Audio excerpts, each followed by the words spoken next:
Hola, bienvenidos una vez más a Relatos en la Ventana. Hoy vamos a viajar al Caribe, más precisamente a la isla de Cuba, de donde proviene nuestra autora de hoy, Daenerys Machado Bento.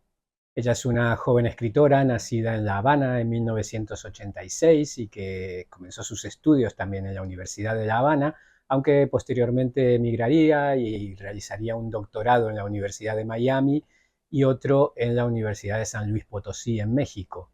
Todos sus estudios relacionados con la literatura, las lenguas modernas, en fin, girando alrededor de la literatura y de la filología. La carrera literaria de Daenerys Machado Bento se inicia en México en el año 2019 con la publicación de su primer libro de relatos, Las 90 Habanas, en la editorial Katakana. Y tras una primera muy buena pero minoritaria recepción de este libro, su fama comienza a crecer a partir de que en 2021 es incluida en aquella famosa lista que más de una vez os hemos mencionado aquí en el canal con algunos otros autores que están incluidos en ella, que es la lista Granta. En esta lista, la revista de origen inglés, Granta, pero que se publica aquí en España también, una versión española, selecciona, digamos, los 35 autores menores de 35 años más interesantes para seguir, en este caso en el idioma español. En la lista del año 2021 se incluyeron algunos autores que, como digo, hemos leído aquí en el canal, como ahora sí, los primeros que me vienen a la cabeza, Alejandro Morellón de España, también Andrea Chapela de México, y bueno, Daenerys Machado Bento también está en esa lista, con lo cual digamos que el ambiente literario empieza a prestar más atención en ella. Y es por eso que su siguiente libro, este que tengo yo en las manos, Retratos de la Orilla, que se publicó en 2022, es publicado primero también en México, pero también es recogido por la editorial española Aristas Martínez, que lo trae aquí y que le permite una difusión mayor en el ámbito internacional de las letras en español, que, como siempre digo, digamos que tantos somos los lectores en español en el mundo, que más allá de ciertas diferencias idiomáticas que existen evidentemente de un país a otro, incluso de regiones dentro de un país, yo creo que es un idioma que nos puede unir más que separar. Yo por lo menos así lo espero.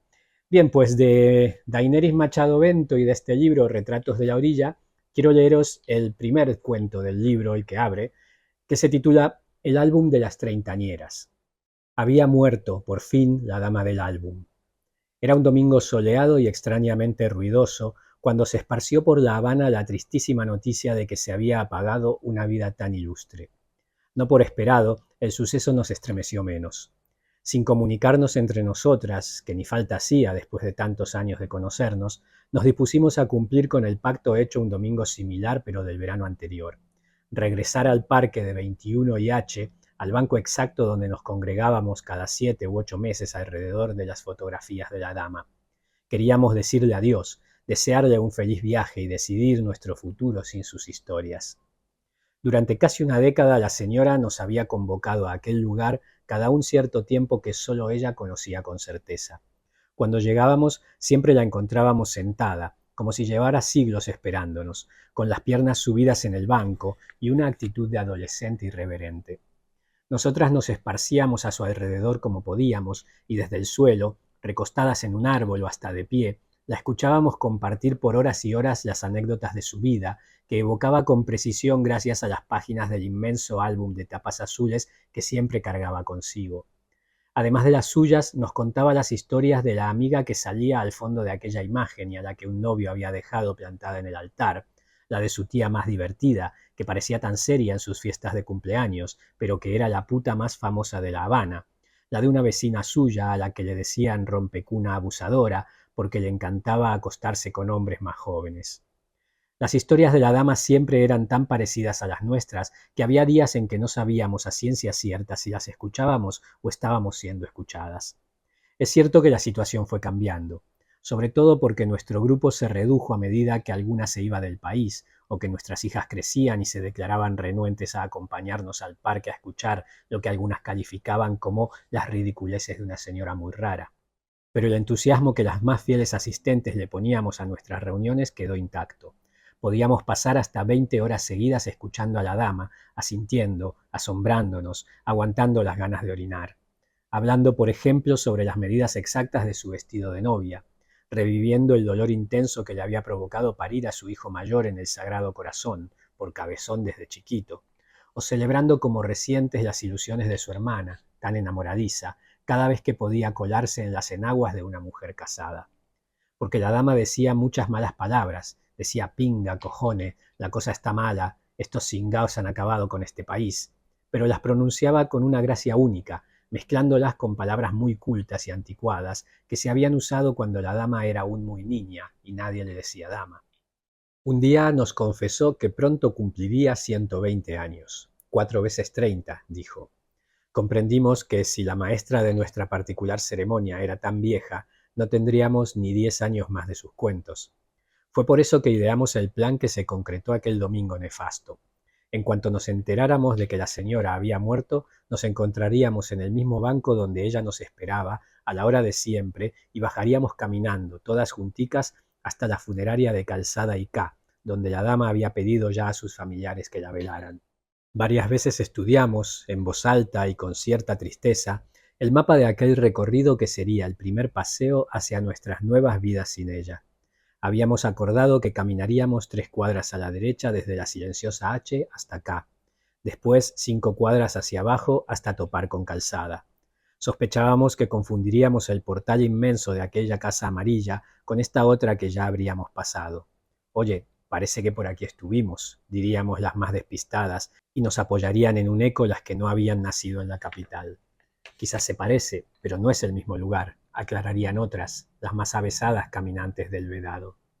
En La Habana las formas y colores de las casas cambian poco, aunque pasen siglos. Por eso había bastado compactar la ruta y repasarla un par de veces para que todas supiéramos a qué tontas confusiones nos íbamos a enfrentar y cómo podríamos resolverlas para despedir a la dama en tiempo y forma, a nuestra forma y en su tiempo. Porque queremos ser muy sinceras, la inminente reunión ante la muerte de la dama se había convertido en nuestras mentes también en un desafío a todos los amantes, esposos y novias que teníamos en aquellas épocas. Porque todes sin excepción, se rieron de nosotras y nos dijeron que era imposible que un puñado de mujeres tan diferentes se reuniera en un parque, años después de haberse conocido, solo para celebrar la vida de una señora de quien no sabían a ciencia cierta ni el nombre, y que seguro ni 120 años tenía, porque lucía bastante joven. Nunca entendieron, pobre de la gente que vive sin ilusiones, la magia de las historias de aquel álbum que nos convocaba a H. A decir verdad, a nosotras mismas nos hubiera tomado más tiempo entender qué nos unía, si no fuera porque Obdulia había empezado a llorar tan repentinamente al final de la primera reunión, diciendo que a ella, como a la madre de la dama, su marido nunca la había dejado usar un vestido por encima de las rodillas, como si fuera mi dueño, chilló. Fue entonces cuando tuvimos la primera epifanía. ¿Qué más tendríamos nosotras que tener en común si ya, durante tantos años, habíamos unido las piernas al sentarnos para evitar que la gente nos dijera, cierra las patas que pareces camionero? Precisamente por las puras ganas de irle a la contraria a esas cosas que el mundo esperaba de ella, era que la dama soltaba tantas pingas y cojones en medio de sus cultos parlamentos. Y esto lo hacía, debemos aclarar, aunque no viniera al caso. Para saludarnos gritaba cosas como repinga, pero qué bellas están todas hoy.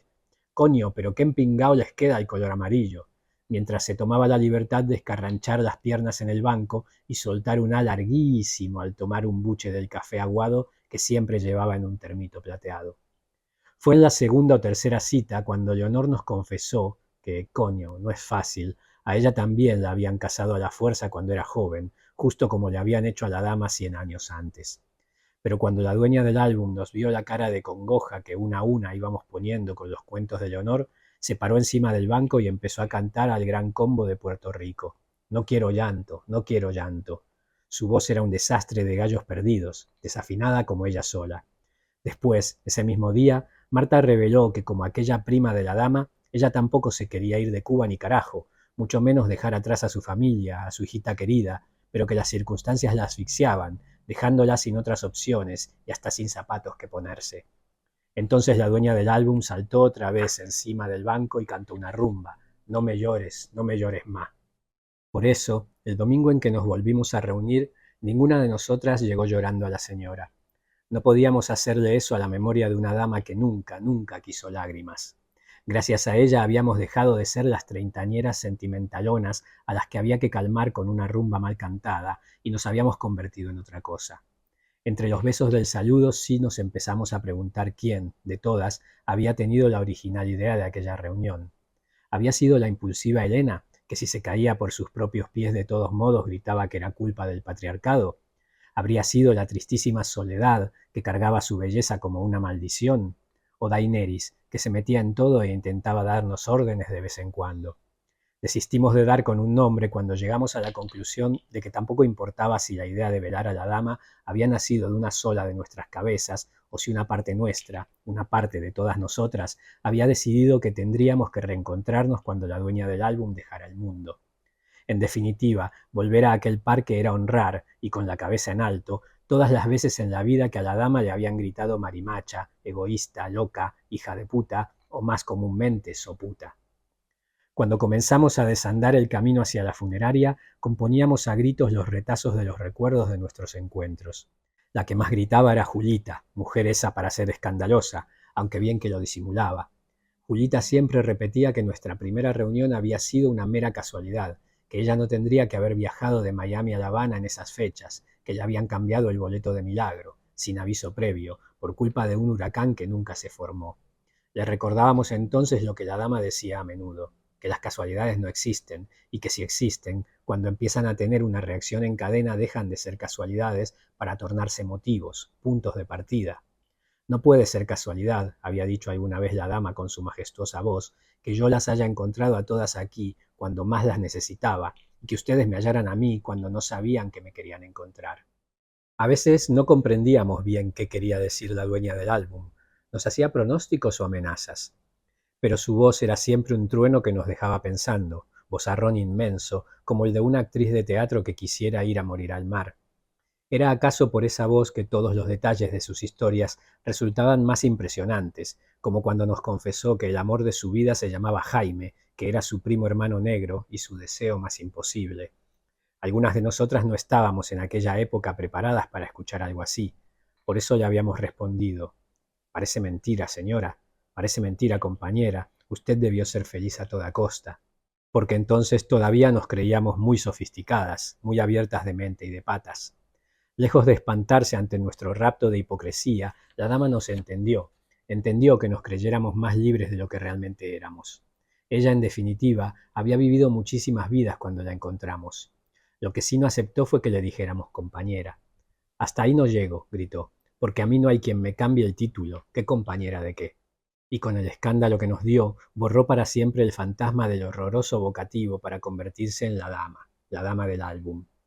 Muchos encuentros llevábamos ya cuando acordamos que el día que ella muriera íbamos a ir a su entierro y en lugar de flores le llevaríamos nuestros propios álbumes para, terminado el velorio, comenzar a contar las historias que nacieran de nuestras imágenes. La dama se enteró de la idea y estuvo de acuerdo. Hasta mostró cierto entusiasmo, tanto con que nos ahorráramos el dinero de unas flores que ella no iba a poder oler de todos modos, como con que nuestras reuniones la sobrevivieran. Nos sugirió que alguna tomara su puesto. Al principio valoramos elegir no a una de las más sabias, sino a una de las más jóvenes, de las que recién habían cumplido los 30. Así garantizábamos que las reuniones duraran muchos, muchos años más y que se las pudiéramos legar como tradición a nuestras hijas, nietas, bisnietas. Cambiamos pronto de idea. Quizás deberíamos basarnos mejor en la capacidad de cada una de nosotras para contar cuentos y describir fotografías. Pero luego de conversarlo por algunas horas terminamos diciéndole a la dama que creíamos más conveniente un liderazgo colectivo, grupal, un liderazgo de esos que la dama se dijo incapaz de comprender, porque en definitiva ella era del siglo pasado. Lo que sea, pero que las haga felices, cerró el asunto con despreocupación. Todas teníamos tanto en común con ella que nos parecía descabellada la idea de que solo una pudiera seguir su camino. Nosotras éramos nosotras, y después de encontrarnos no queríamos más ser una ella cualquiera. Lo que sí le prometimos a la dama fue que, sin importar las circunstancias ni el clima, tomaríamos la decisión final sentadas en el malecón, con nuestros respectivos álbumes en mano, agitando al viento los retratos más atrevidos o tristes de nuestras vidas si fuese preciso. Amábamos a la dama y todos los universos y espejos a los que ella nos había dado acceso a través de sus imágenes. Habríamos querido tenerla con nosotras para siempre. Si planificamos con tantos detalles su despedida y sucesión, fue porque detectamos, en sus particulares maneras, una decadencia que no le era típica. Notamos, por ejemplo, que cuando quería decir mi vida ha sido, se le enredaba la lengua con la H y decía mi vida fa sido. Esto generaba en ella una angustia que le hacía repetir varias veces la frase, hasta que ya, vencida por el peso de sus propios labios, decía mi vida fue. La dama comenzó a hablar en pasado simple, sin rebuscar mucho las conjugaciones de sus historias, y lo hacía cada vez más despacio, como si el trueno de su voz se fuera apagando de a poco. Cuando llegamos a la puerta de la funeraria a decirle el último adiós, por supuesto que seguíamos sin llorar. Allí nos recibió un hombre con una cabeza gigante, como una tachuela que marcaba nuestro punto de llegada en el mapa de la ciudad. Reconocimos enseguida al hijo de la dama, el primogénito, misma cabeza gigante que en las fotos de su nacimiento, que tantas veces habíamos manoseado cuando escuchábamos a la dama hablar de él. Con la seguridad que nos dio su inmensa cabeza de que estábamos en el lugar correcto, le contamos que nuestro único propósito era celebrar la vida de su madre, mujer excepcional que había llegado a los 120 años de tan buen humor, con tantas ilusiones, quien nos había regalado sus historias, con quien habíamos hecho unos increíbles viajes en el tiempo. El hijo empezó a cambiar su mirada de rostro en rostro. No podíamos descifrar si en sus ojos había orgullo por su progenitora muerta o sorpresa porque tantas mujeres la admiraran. Al fin nos respondió, imposible. Se limpió la garganta con un trago de saliva y aclaró que era imposible el cuento que le estábamos metiendo, porque su santa madre, católica, devota de la familia, había estado postrada en cama por 10 años y nunca llegó a los 100. A duras penas le habían celebrado los 90, y fue sin que ella siquiera lo notara. Por supuesto que le ripostamos. Alegamos que una señora de 90 años era suficientemente vieja y sabia para decidir si tenía 120 o más. También le dijimos que nos parecía todavía más admirable si había sido su espíritu el que nos había convocado a aquel parque de 21 y H durante tantos años, mientras su cuerpo permanecía en cama. ¿Qué clase de espíritu tendría la dama?, argumentamos en coro mal ensayado. Sí, qué espíritu, repetimos algunas, si podía hasta cargar con ese gigantesco album azul. Déjennos verla en su ataúd para comprobar que estamos equivocadas, gritamos desde la acera. Nosotras la conocemos bien, insistimos, mirando con fijeza la puerta de la funeraria. Imposible, repitió el hijo, medio atónito por nuestro empecinamiento. Fue en ese momento que llegó al lugar el único nieto de la dama. El chico nos miró por unos segundos muy breves, nos miró por encima del hombro, como si un asco muy antiguo quisiera ahorrarle nuestra presencia. Sin preámbulos empezó a decir que todas a la verga, a chingar a su puta madre fuera de ahí, viejas locas, váyanse pa' casa del carajo. No supimos si mezclaba tantos registros porque había vivido 3 meses en México, como alguna vez nos comentó la dama, o porque veía muchas narcoseries, de esas malísimas, que son un fenómeno muy común por estos lares. Igual nos quedamos sorprendidas de que fueran tan groseros los familiares de una señora tan buena gente. Entendimos que por eso mismo ella nunca los había llevado al parque. Por eso probablemente prefería sus fotos desteñidas a sus presencias exaltadas. Viendo que nos habíamos quedado paradas en la acera, detenidas en nuestro asombro, el nieto nos empezó a gritar que todas éramos unas locas ridículas. Gesticulaba con sus brazos como un demente, mientras nos decía que hacía mucho habíamos dejado de ser unas niñas para andar en esas estupideces, que a su familia sí no le íbamos a correr la máquina esa que se le corre a todas las funerarias en Cuba. Diga, ¿funeraria de Calzada y K? Sí. ¿Tiene un tendido? Pues recójalo que va a llover. No, eso no era con ellos. Aquello no era una obra de teatro de la loca de Virgilio Piñera, ni de la otra más loca de García Lorca. Teníamos que dejar el drama. Exaltadísimo, empezó a gritarle tortillera a Magdalena, que era la única lo suficientemente atrevida como para vestirse de rojo un domingo al mediodía. Para ese momento la situación parecía tan absurda que nos alejábamos despacio de la puerta de la funeraria. Estábamos acostumbradas a que nos ofendieran. Que nos gritaran locas era, por favor, parte de nuestro día a día. Pero ese domingo solo queríamos celebrar a la dama. Así que caminamos despacio, hombro con hombro, cocinadas por el calor del sol que iba subiendo imparable sobre nuestras cabezas. Nos fuimos al malecón. En el muro nos sentamos una al lado de la otra, dejando al mar a nuestras espaldas y el ruido de la ciudad girando como un vinilo ante nuestros pies. Empezamos a turnarnos para contar las historias congeladas en nuestros bellísimos álbumes de fotografía, esos que habíamos decorado a propósito de la reunión. Cuando cayó la noche ya habíamos decidido que sí, que todas juntas nos volveríamos la nueva dama del álbum, que desde ese día subiríamos las piernas donde nos diera la gana. Rememorando en algún momento el desagradable encuentro de la funeraria, aceptamos que el mundo no estaría listo para nosotras, como antes nosotras no estuvimos listas para la dama, aunque ella terminó volviéndose nuestro mundo. Pero ¿qué más nos iban a decir? ¿Que andábamos siempre contando el mismo cuento? ¿Que estábamos repitiendo nuestras tragedias? ¿Iban a desprestigiarnos? ¿Más? El mundo siempre había girado en torno a la misma mierda, mucho antes de que la dama naciera, y a nadie parecía haberle molestado hasta ahora. Nosotras, lo único que queríamos era hojear nuestros álbumes y relatar nuestra propia versión detrás de los colores brillantes de cada fotografía, que nadie viniera a hacernos el cuento. Queríamos, pues, volvernos la nueva dama.